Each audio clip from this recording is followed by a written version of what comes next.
A pro-abortion professor has withdrawn from a leadership role at Notre Dame after fierce backlash over her appointment, and a traditionalist Catholic group is ready to incur formal schism by ordaining its own bishops without Vatican approval. The Papal Posse, Father Gerald Murray and Robert Royal, are here with analysis. US-Cuba relations are further strained after Cuba fires on a U.S. vessel, killing 4, while cartel violence in Mexico rages on. Florida Congressman Carlos Jimenez and foreign policy expert Dr. Walid Ferez weigh in. President Trump delivered his State of the Union address this week with special guests, including the daughter of Jimmy Lai. Claire Lai is with us, as is Congressman Chris Smith. The World Over begins right now.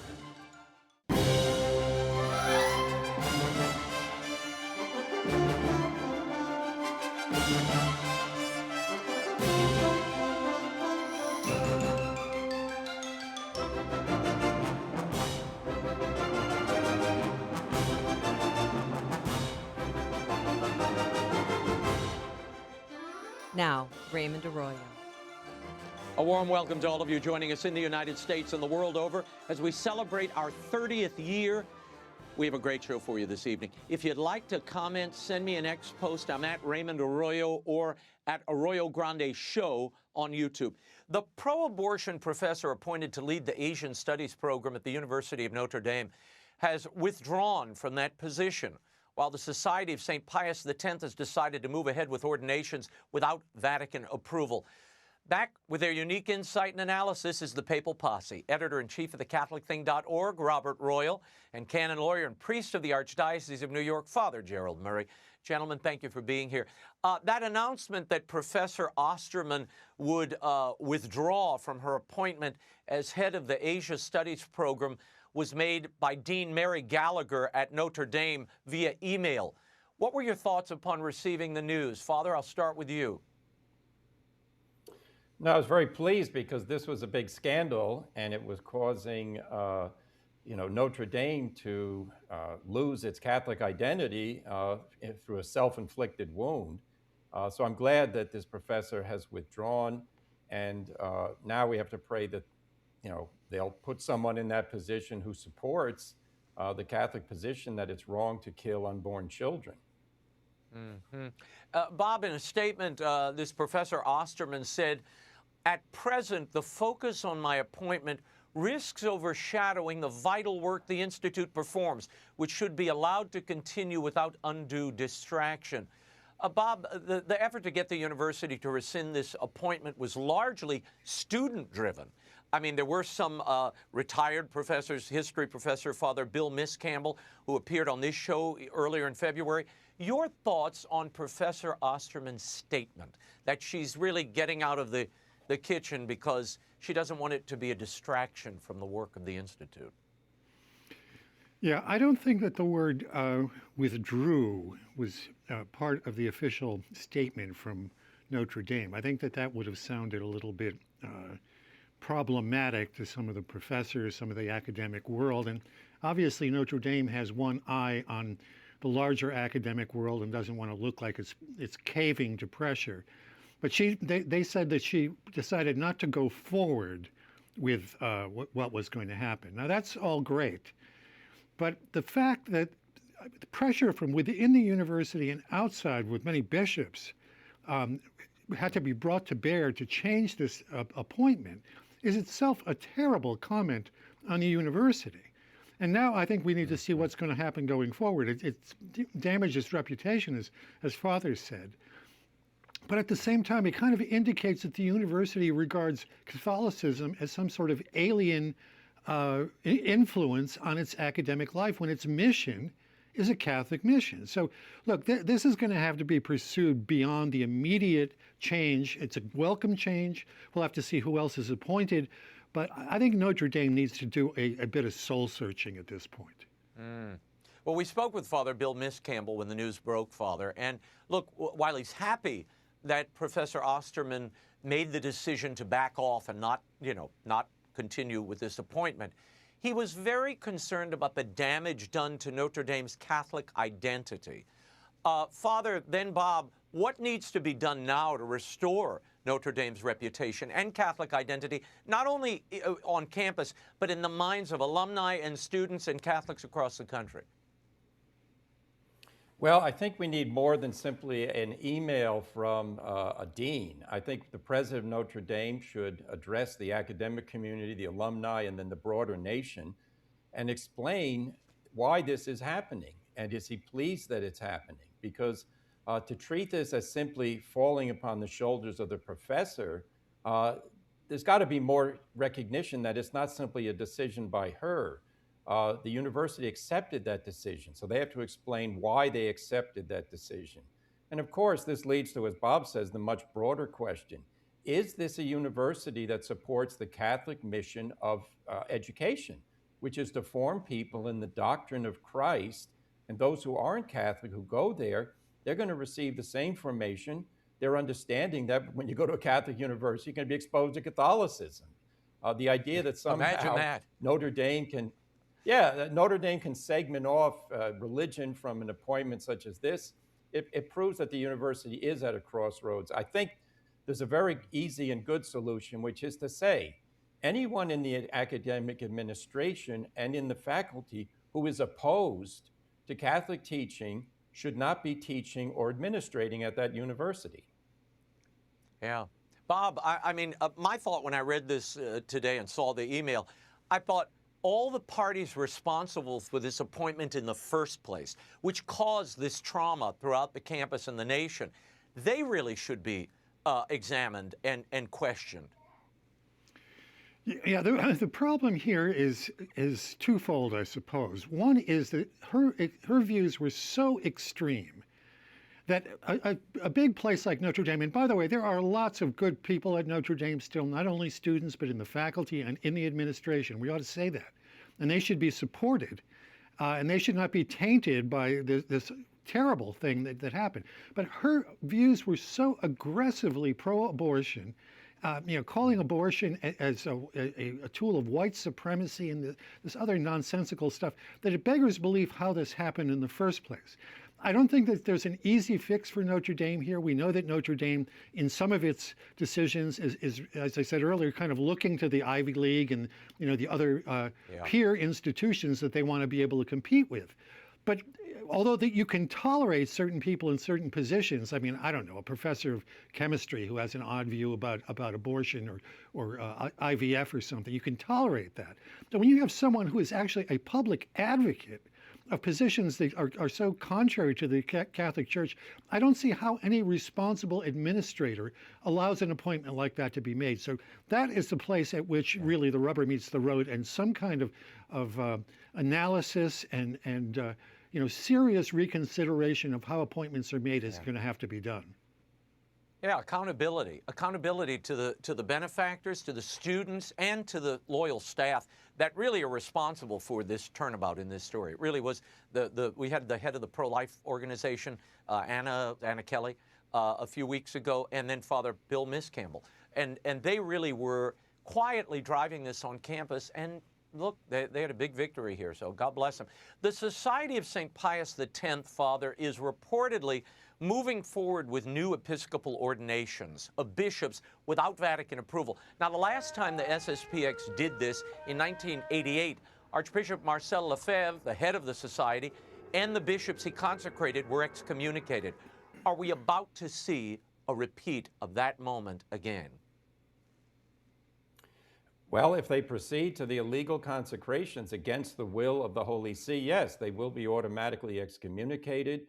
The bishop who does the ordination and also those who receive it. And that's an automatic excommunication.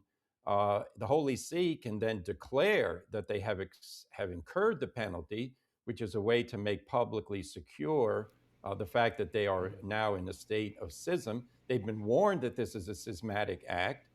So they cannot justify by saying, well, we don't consider a schismatic act, therefore it isn't. No, the Holy See decides. And in this case, they're deciding very reasonably, because the Society of Pius X has been in discussion for more than 40 years about resolving the issues they have in the life of the church. And then for them to do this at this point is to basically say, we don't want any further discussions or further obedience. that's clearly a schismatic act. Bob, at least two high-ranking cardinals, Cardinal Mueller, Cardinal Sarah, have issued warnings to the society about breaking unity with Rome, and basically they're saying, look, you have to obey the Holy See. Will they listen? On the other hand, you have Bishop Schneider saying there are forces in the Vatican that want these talks to break down. You say what? Yeah, I was very encouraged that the Cardinal Sarah and Cardinal Mueller publicly made those statements ahead of time, and I think that they're absolutely right. My worry here is I think that the society has actually made demands that they know cannot be satisfied. They want changes in the documents of Vatican II. And look, we can debate all we want what those problematic, and we know there are problematic passages in various documents of Vatican II, but they aren't going to be changed, and they certainly aren't going to be changed before July. And my further worry here is that this intransigence, and I don't know how any Catholic can take up a position outside of the authority of the Church. This intransigence by a Latin liturgy group, I fear, is going to have terrible consequences about the legitimate attempts to bring back the traditional Latin Mass that we've been seeing. I mean, all of these groups, including the SSPX, are growing, and it shows that there is an attraction to that type of liturgy at this point in the life of the Church. So I think Pope Leo and others need to pay attention to that, but they shouldn't be confusing an intransigent group that refuses what I think are just reasonable requests that they join the rest of the Church again and be subject to the Pope. They shouldn't confuse that with the more moderate groups that are just looking to restore the Latin Mass and to have it as an enrichment in our Church today. Yeah, but Father, this is the heart of the issue. When Pope Francis banned the traditional Latin Mass in so many quarters of the Church, or at least made it something alien and like contraband, I think it energized these groups because their numbers are growing. They said, wait a minute, we have to be the counterbalance to all of this. Archbishop Georg Gonswein, Pope Benedict's longtime personal secretary, has made a direct public appeal to Pope Leo to lift the restrictions on the traditional Latin Mass imposed by Pope Francis. Father, when a man of that stature and that closeness to Benedict makes this kind of public plea, does it carry any weight in Rome, do you think? I think it does, because Archbishop Genswein is expressing the mind of a pope who had at his heart the promotion of the unity of the Church. That's why he lifted the excommunication of the bishops who had been ordained illegally by Archbishop Lefebvre. That's why he issued Summorum Pontificum. That's why he spoke about mutual enrichment. In other words, he was trying to find in the life of the Church what is the best way to promote the Church's mission and its liturgical peace. Now, Pope Francis overthrew Summorum Pontificum, so he basically said, Catholics who regularly obey me, you have to obey me in this regard. And then he gave permissions to the Pius X Society to witness marriages and to hear confessions. He did it because he wanted to have valid sacraments.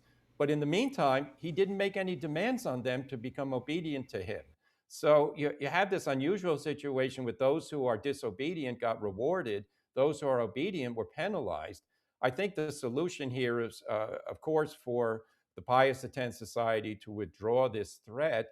And I think Pope Leo should seriously convene people like Mueller and Cardinal Sarah and Genswein, listen to them, and then reissue Summorum Pontificum so that we can return to a very peaceful situation. The only people who were promoting the end of the Latin Mass were those who had absolutely no sympathy for them and expressed no regret when people's rights were violated.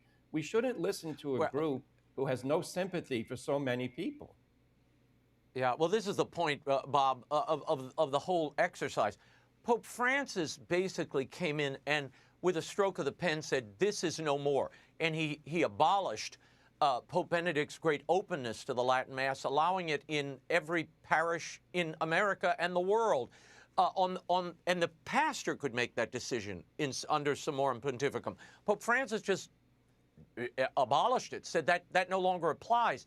Why would it be so difficult for Pope Leo to abolish the banning of Traditionis Custodes that basically eradicated the Latin Mass in so many dioceses? Well, as we've said before in this show and elsewhere, that his personal loyalty to Pope Francis is palpable. And I don't think he wants to openly even appear to rebuke what Pope Francis did. But he certainly could massage this. He's a a soft-spoken, well-liked guy. He has a nice manner. He could kind of split the difference here and say, look, the situation we see has changed. But we want to encourage people who, for whatever reason, decide they want to use the traditional Latin Mass, but are obedient to Rome. And that means that they, too, are going to be in conversation about theological points coming out of Vatican II. I think that though the difference is so great with the SSPX, and I want to say I fear that the reaction against them is going to redound to the lack of benefit on the more moderate elements in the church. It doesn't have to be this way, but if you take up the position that the church over the last 50 or 60 years is simply illegitimate, which is what they in effect are saying, I don't see that there's any possible way to reconcile with that particular group. But let's be cautious that we don't throw out the baby with the bathwater, because there's a lot of energy in a more traditional Catholicism. Yeah, well, it's where the youth is. It's where the future is. I mean, you see it. You can walk in any of these parishes celebrating the traditional Latin Mass. It's all young people. It's the future. So somehow Pope Leo has to grapple with this and come to a peaceful solution. I hope it's something closer to Summorum Pontificum. But ahead of the President's State of the Union, Father, and in the wake of months of federal immigration enforcement in Minnesota and across the country, the U.S. Bishops' Conference issued what can only be described as an immigration policy wish list, calling on Congress to act against ICE enforcement. This is the same Bishops' Conference that received hundreds of millions of dollars of federal grants under the Biden years for refugee resettlement. Are there concerns purely pastoral here? And, Father, should they get out of the relocation of migrants and refugee business? Well, I believe they largely added that because the funding evaporated for that. And also, since the border is now closed, there are no new waves of people needing to be resettled. I'm not going to say the bishops don't have a right to comment on policy and all the rest, but it has to be balanced with a consideration of the kind of effects. If you say ICE enforcement should be suspended, well, the next question, well, what other law enforcement should be suspended? Because suspending the enforcement of law is going against the will of the American people, whose legislators enacted those laws. If we want to have a lawful society in which we respect the will of the people in a democracy, then enforce the laws, change the laws, lobby, etc. And on this matter, as we've said before on this show, there is no one single opinion that can say it represents Catholic teaching. Because as we know, there are many, many people waiting online to get in legally. Let's be concerned about them. They're the ones who should be given preference, not people who try to enter illegally. Bob, the bishops want to affirm human dignity here, which is their job, okay? But they don't mention the cartel trafficking, the criminal enterprises, and the violence against American citizens that some, not all, of these immigrants who are here illegally and just cross the border, they don't acknowledge any of that. Is it wrong to ignore the rank human tragedy and the loss of dignity stemming from unfettered immigration policy, where no one's watching the border or the shore? Yeah, I think that's the heart of the problem here, because they do say, in passing, there are a few words about, of course, every country has a right to control its borders. But then, that goes by the wayside, and there are all these things that are supposed to open up the situation in which we exist right now. And it's not only the criminality and that sort of immediate group of people who need to be deported, and I think largely ICE was doing that, at least at the beginning. There's a whole set of problems about the training of these ICE agents, because we brought so many of them in, and that's another part of this question. But the thing for me that I think that where they really fall down is they talk about the right to seek asylum. And there is such a thing, but there are particular rules, international rules, about what constitutes the way in which you seek asylum. Right. What we saw under the Biden administration was just wholesale opening of the borders, allowing people, giving people phones and telling them show up for an asylum hearing 2 years from now. I mean, that's not controlling a border. when you have millions of people who come along, it's not, again, only the criminality. All they speak as if everyone who then arrives here is a productive member of society. What about all the people who are being housed for free, fed for free, given free medical care? We already have people who are poor here in the United States, and we have a $35 trillion deficit, a national deficit, federal deficit. And what are we supposed to do about our own poor to begin with? So there are multiple questions about justice and what is correct and what respects human dignity of our own people already here, of the people who are coming here legally. And then I think it's in the third position that you talk about, well, what do you do when large numbers of people want to cross? I think you can open up the number that you're going to allow in, but to just speak blanketly as if everybody who's made it across the border is somehow to be protected, to be allowed to go to schools, to be allowed to go to hospitals, to come to church. This, to me, it's just a small part of the question. It's not dealing with the entire question. Yeah, no, they're all important points, and we will continue to look at this, examine it. I'm sure it won't go away. And be sure to check out this week's Prayerful Posse over on Arroyo Grande. We'll have a more in-depth discussion of these stories and many more. This corrupt bishop out in California, and the Pope meditating this week on corruption in the church, and much more. Robert Royal, Father Gerald Murray, thank you both as always.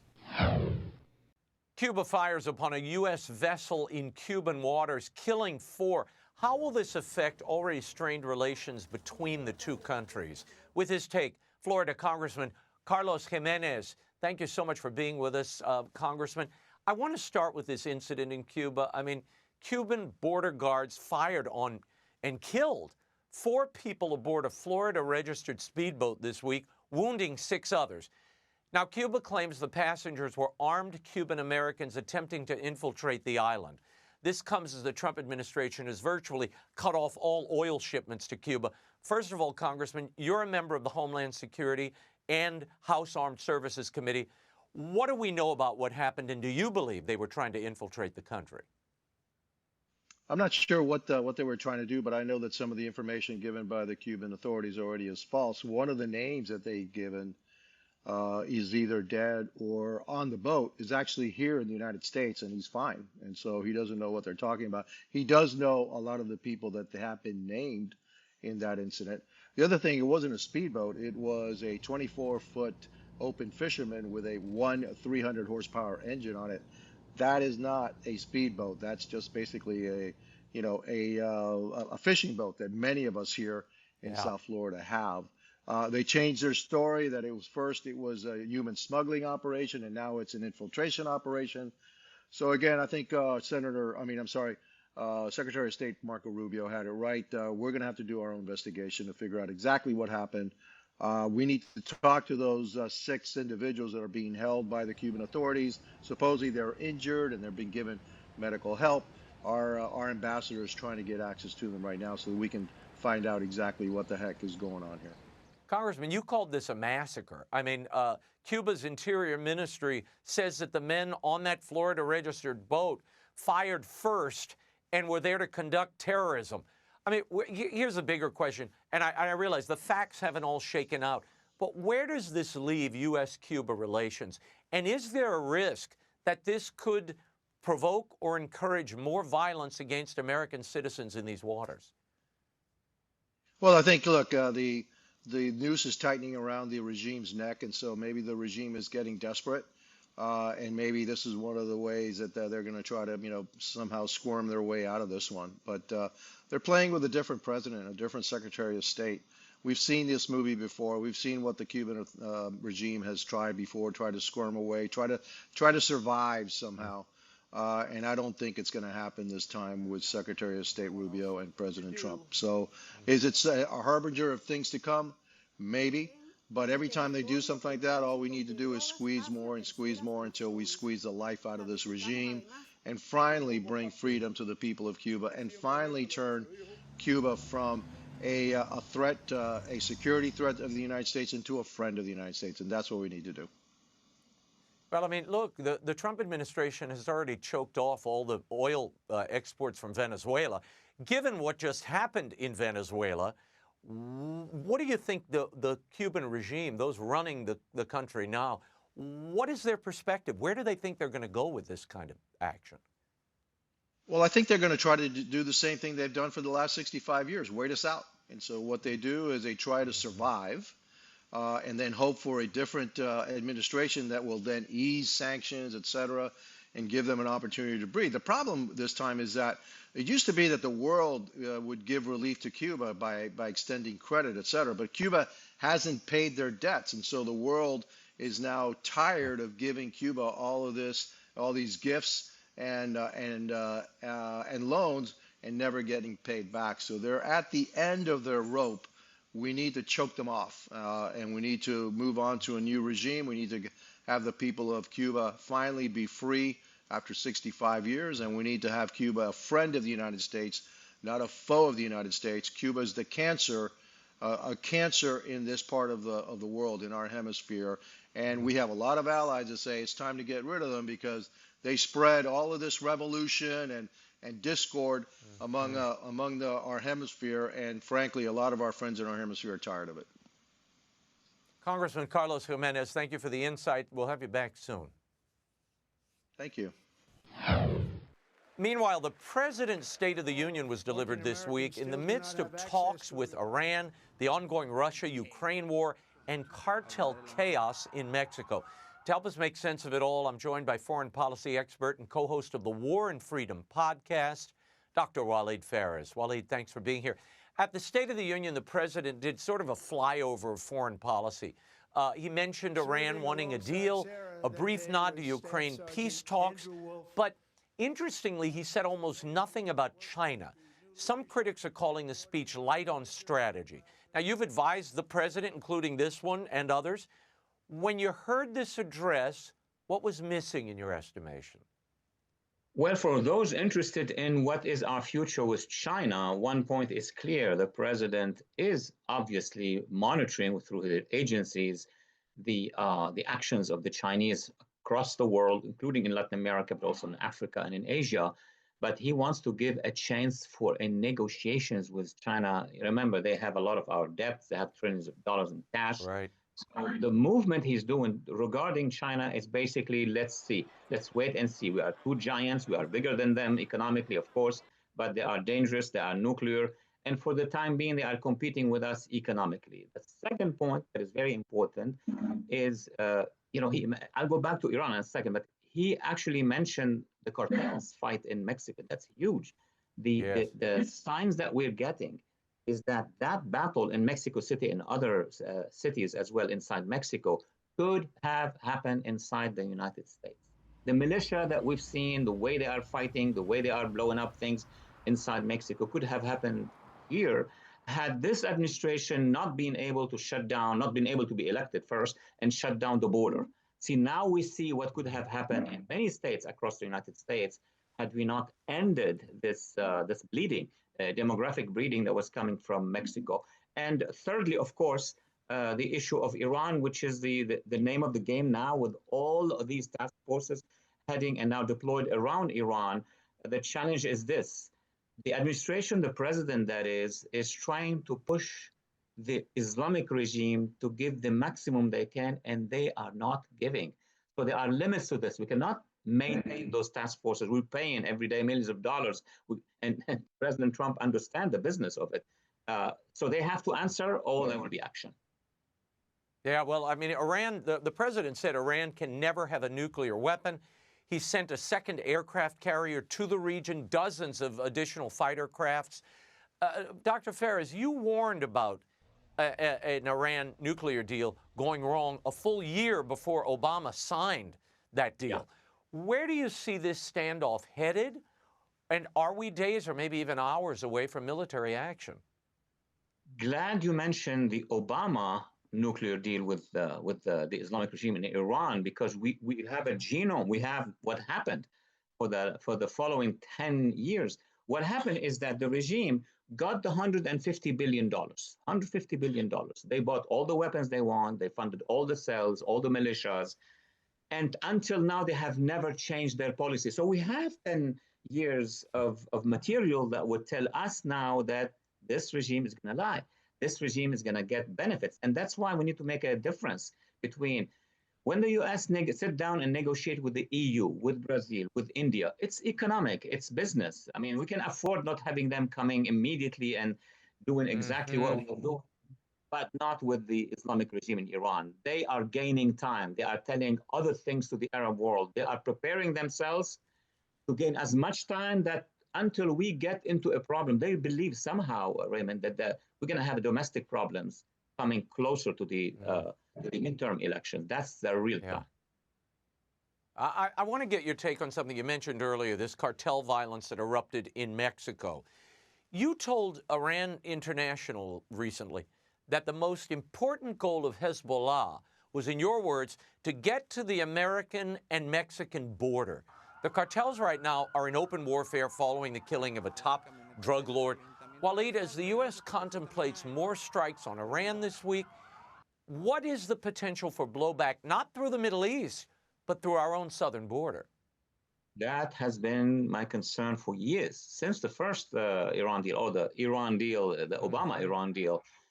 See, Hezbollah, since the establishment of the Islamic regime in Iran out of Lebanon, because Hezbollah controls parts of Lebanon, most of it for certain years, they have followed the Lebanese communities around the world, and there is a sizable one in Venezuela. And many of them go back, are coming from the Shia communities in Lebanon. Not that these communities are responsible, but Hezbollah penetrates those communities and they establish themselves. Hezbollah as a militia and the IRGC established themselves in Venezuela. They had headquarters in Caracas. They controlled a lot of actions in Margarita Island, so on and so forth. And they also spread out throughout Latin America. But the most important country that they were working on penetrating is Mexico, because Mexico has the cartels and Hezbollah is in the business of drug trade. And therefore, their real goal, as you just mentioned, is to get to our border and penetrate our country. And my concern, really, yes, thank God we have the Trump administration that shut down the border, but how many got in is the biggest question. In the State of the Union, the president made quick reference to the ongoing peace negotiations between Russia and Ukraine. Now, Putin is still demanding Ukraine concede territory it actually holds. Zelensky says the White House has privately set a June deadline. Now, Waleed, you've advised European Parliament as well as the Congress on transatlantic security. Is Trump's strategy for ending this war one that can actually work? Or will it only embolden our adversaries like China and Iran? It's a good question. Actually, the Trump approach, if I understand it well, is dual regarding the ending of that war. He started by pressuring President Zelensky. Remember the scene at the White House, so on and so forth, to a point where the Ukrainians now realize, okay, we have to have a concession if we want to stop the war and be free. And the Europeans are backing that. But the Russian leadership, the Kremlin, is saying, no, they are encouraging and saying, oh, Trump will help us obtain eastern Ukraine and the Crimean Peninsula. But then we could do more than this by pressuring the Ukrainians to not integrate the EU, not to go to NATO. Trump said no. And the second track that the president has adopted, which is not very well known by the public, he has also provided the carrot, the stick from one side and the carrot. He has, according to sources, offered, if not himself, but people who relate to him, a super deal between the United States and Russia. If Russia withdraws from Ukraine, that would cover the entire Siberia and Alaska. And there are projects now, the tunnel between Alaska and Siberia. That, according to experts, could cover the amount of $20 trillion, 10 times more than what obtained in the Gulf. So obviously the elite in Russia is very interested in money and therefore in their project. And they are putting pressure on the leadership in Russia to tell them, well, just accept whatever has been offered. That's more than you ever gonna get. And then leave Ukraine to be free to be the European Union. And I think the president is banking on the fact that inside Russia, people would be interested in investment of that sort, guaranteed by the United States. I'm going to put pressure on the president of Russia and tell him, let's end that war. Waleed Phares, always fascinating talking with you. Waleed wrote the book, Iran, an Imperialist Republic in U.S. Policy. It's still available at bookstores everywhere and online. Waleed Phares, thank you. Thank you. And over on the Arroyo Grande podcast, I sat down with blues rock guitar legend Kenny Wayne Shepherd. We talked about the enduring power of musical tradition and the threat that AI poses to artists that you love and musicians, and carrying the blues forward, the traditional blues, to the next generation. Do you feel an obligation to carry that tradition forward?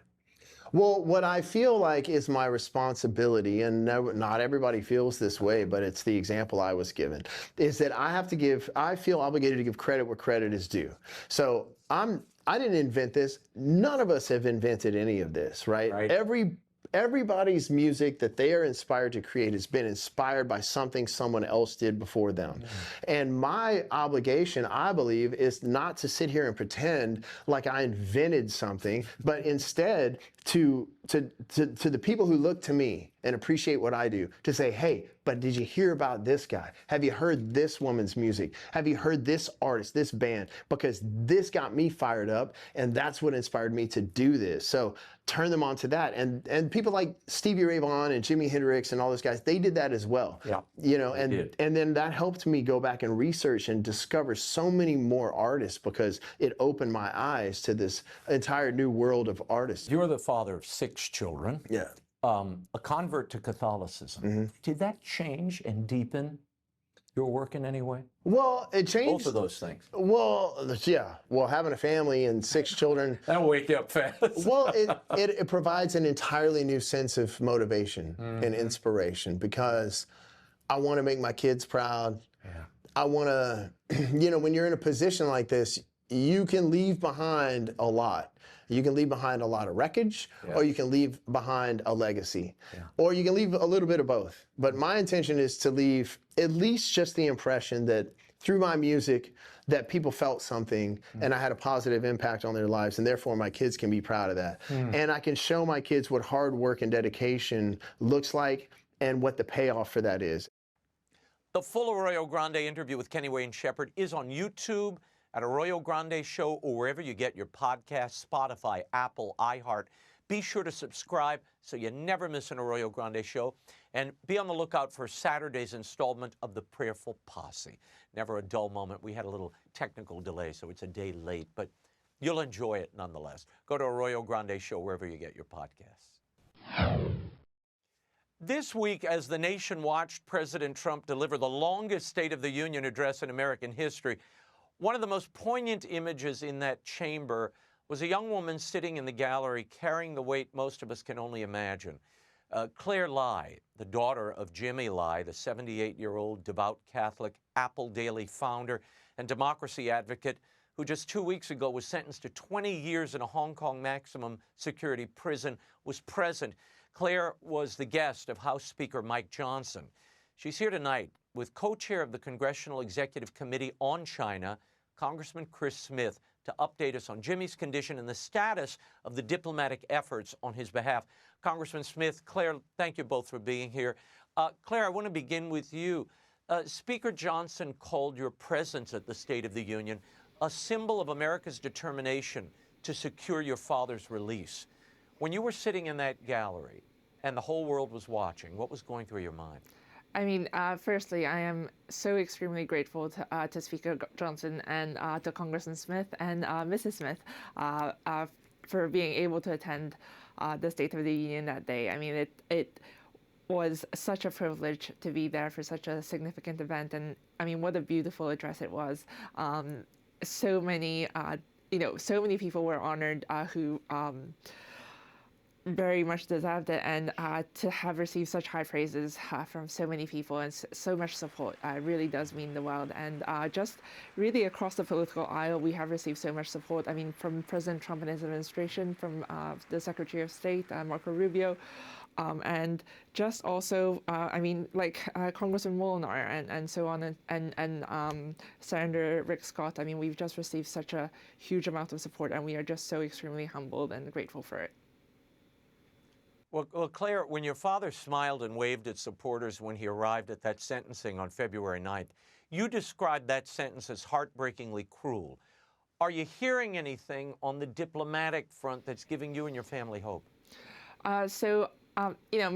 President Trump has mentioned my father a number of times, and on the day of the sentencing, Secretary of State Rubio did put out an extremely strong statement condemning it and asking for his humanitarian release.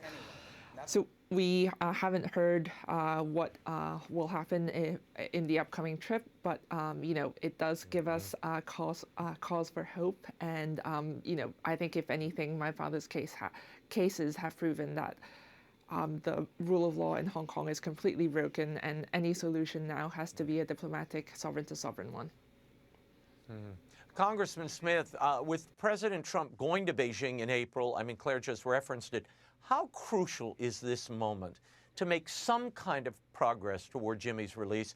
And what can the president do, aside from raising Jimmy Lai's case again, personally, to Xi, which he's done in the past? Well, I think this is an opportunity like no other. I mean, they got the conviction, which was a false conviction. He is guilty of nothing. But he is very ill. He's 78 years old. He got 20 years, which means it is a life sentence. And I have to say that Claire has been an amazing advocate for her dad.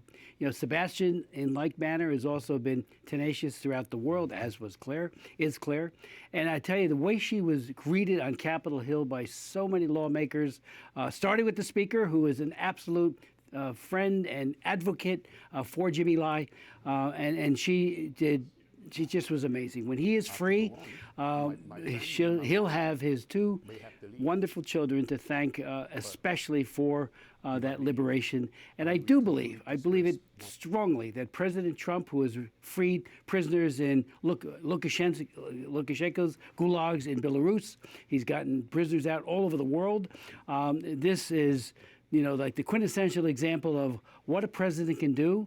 It's humanitarian. He is sick, and he ought to be free. And again, Xi Jinping, listen to his daughter, to Jimmy Lai's daughter. Just look her in the eyes. She's just a wonderful person. Again, like Sebastian, his son, the two of them, and what advocates. They're just amazing. Congressman, you also serve on the Committee on Foreign Affairs. Yes. Secretary Rubio, as Claire mentioned, called the sentence of Jimmy Lai an unjust and tragic conclusion. Yes. What are you hearing from the State Department about the diplomatic tools at their disposal right now? And is London in the mix, given that Jimmy Lai is a British citizen? Great question. We have conveyed to the President and to the Secretary of State incredible tools that can be used. I mean, I'm the author of the Hong Kong Human Rights and Democracy Act. I introduced it back in 2014 when the Umbrella Revolution started. Both Marco Rubio and I got the bill passed. It is law. There are all kinds of sanctions that can be deployed because of the ongoing cruelty against not just Jimmy Lai, but all kinds of other amazing democracy advocates, Joshua Wong and the others. So the President, I think, we would greet with great happiness and joy the release of Jimmy Lai, but we want systemic change. There needs to be a recognition that human rights are universal.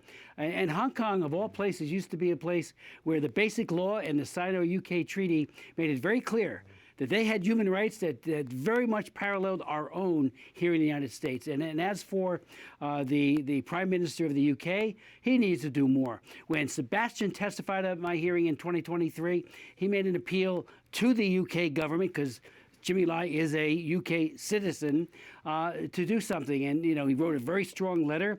They need to go into hyperdrive to say, free this great man. He is sick. And frankly, the ongoing incarceration brings nothing but dishonor to the Chinese Communist Party.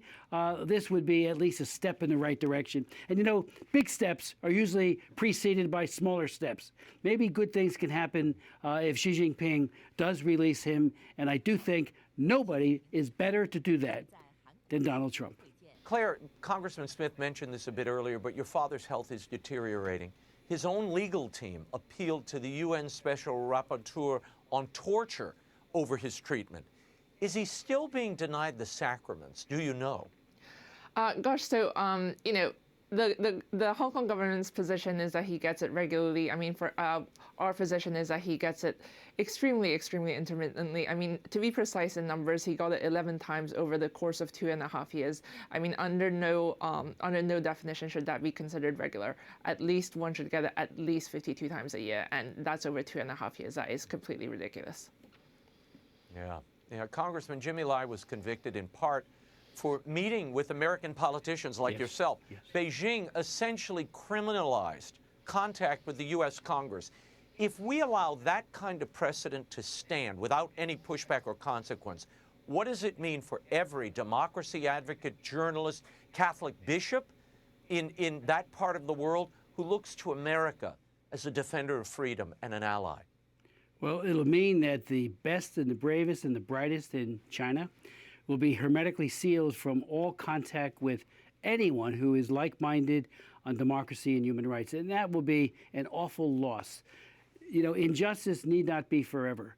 Someday China will be free, and it will be because of men and women, but men like Jimmy Lai, who sacrificed just about everything in order to procure those freedoms. And so we need to push back very hard. The national security law, which is a travesty, means, like you said, any kind of contact with an American will be rewarded with punishment, especially with long prison sentences.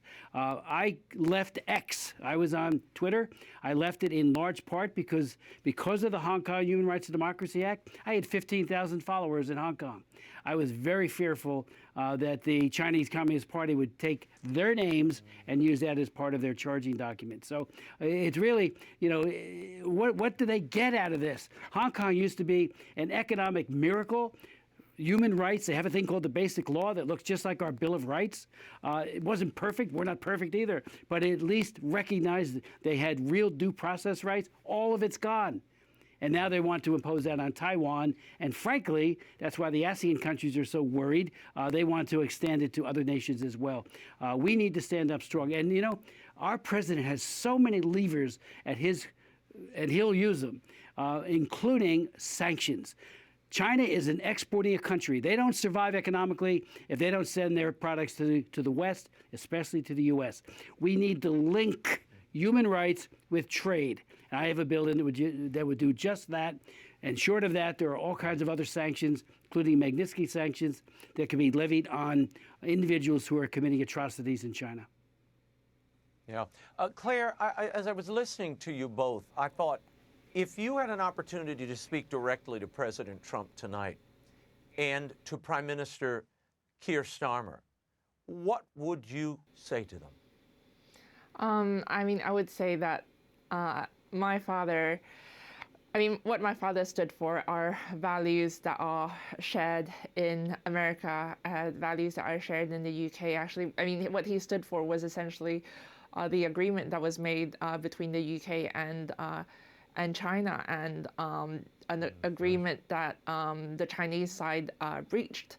And he is paying the price for that. And right now, China has the opportunity to do the only just and only honorable thing, which is to release my father, my aging father in poor health, so that he can spend his remaining days with his family and serving our Lord, and which is all he wants to do.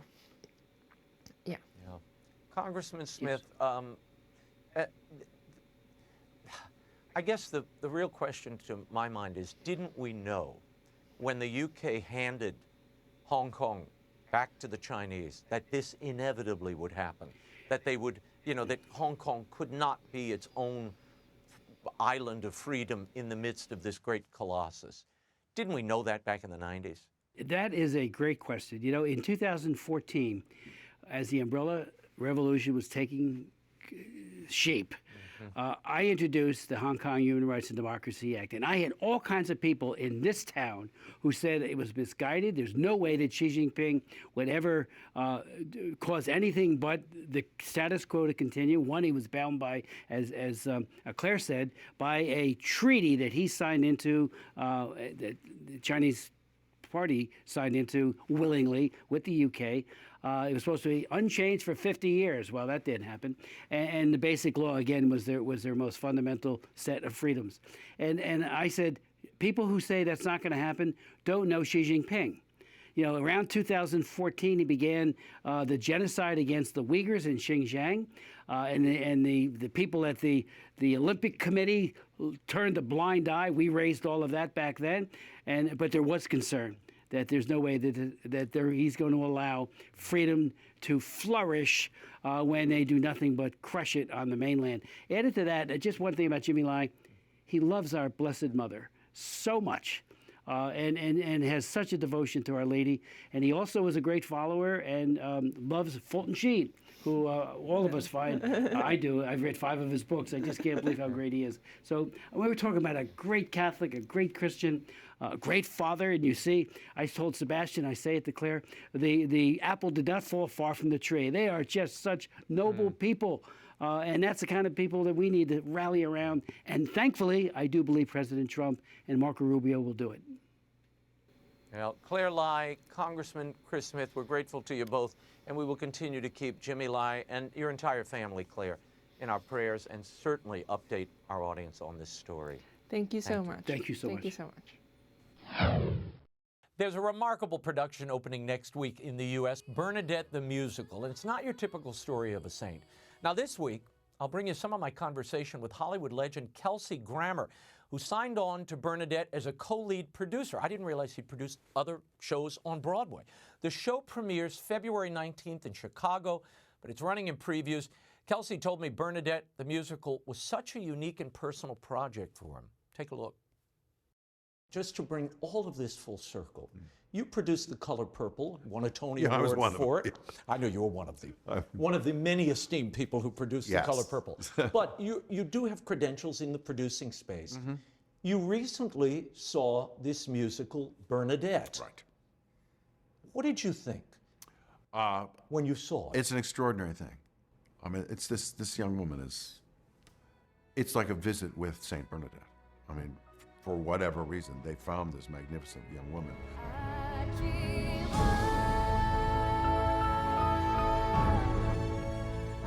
But so did Saint Bernadette. Yeah, It's exactly. like they are walking along together, and it's remarkable. And you feel like you're looking right into her eyes from the back of the house. I mean, it's something. So. Did you feel Karen when you watched it the first time? Because that's what occurred to me as I read it. Interesting. That's an interesting thought. Not necessarily. I mean, it's specific unto itself. That this saint she's remarkable and still remarkable. Apparently, I mean, she's whatever. I guess I don't know what they call that when the corpse doesn't rot. I mean, incorruptible. She's that. She's still incorruptible. Have you seen the body? No, I haven't, but I've seen pictures. It's like, you got to be kidding. I mean, it's like, so there is, Yeah, I mean, the Lourdes. The St. Lenin's tomb. This is the real deal. Exactly. Yeah, right. Yeah. This isn't the waxworks. Yeah. Have you been to Lourdes? I have not.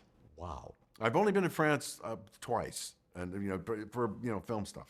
Being a producer on this, you have to go to Lourdes. Yeah. But for those who don't know, for those who might be unaware, this is a 14-year-old girl receives this message from this lady, the Virgin Mary, and she's tortured over this truth that she has to witness to.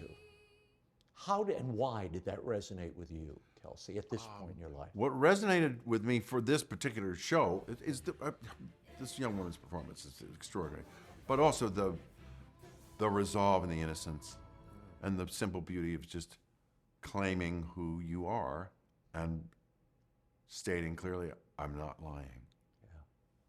You can tell me I am, but I'm not. I'm not going to change my story based upon whatever you throw at me. I'm steadfast, as I've been reminded by some of my co-producers of a word I said about her some time ago. Steadfast in her belief, in her faith, and in herself, in her own stature.